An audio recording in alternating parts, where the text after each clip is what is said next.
अस्सलामुअलैकुम नाज़रीन, FM news सां गॾु मां आहियां अमानुल्लाह। अवां सां ब्रेकिंग न्यूज़ शेयर कंदा हलूं। खोसा बिरादरी जे वॾेरे जी धीअ जो निकाह हिकु औरत पढ़ाए रही आहे। सिंधी ज़ुबान में अचो तव्हांखे ॾेखारियूं।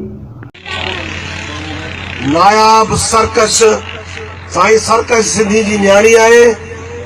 उहा निकाह पढ़ंदी मुर्शिद लतीफ़ साईं जे गीतनि जे ऐं बैतुनि जे गुंजार में। इहो निकाह पहिरियों हूंदो जेको शरीयत लतीफ़ी जे बुनियाद ते हूंदो ऐं सिंधी ॿोली में हूंदो ऐं सिंध जे सूरमनि ऐं सिंधी न्याणियूं जेके आज़ादी लाइ विढ़ंदियूं रहियूं आहिनि उन्हनि जे नालनि सां उन्हनि जे दुआनि सां ही निकाह पढ़ियो वेंदो।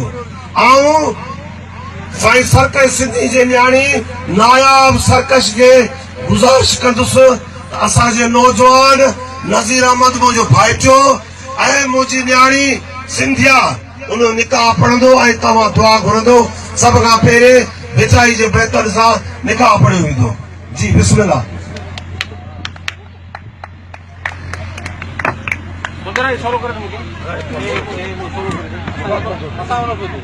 चालू कर तुंहिंजो नाम बाश बियो ॾाई मांगा रिए थंबे रिए थूणे तूं छपर तूं छा कुजाड़ो कां तोखे मालूम सटकी।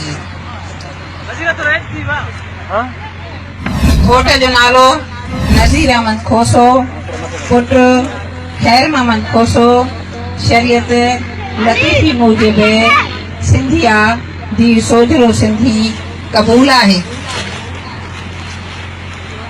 नज़ीर अहमद खोसो पुट खैर मोहम्मद खोसो, शरीयत लतीफ़ी मूजिब सिंधिया दी सोजरो सिंधी कबूल आहे।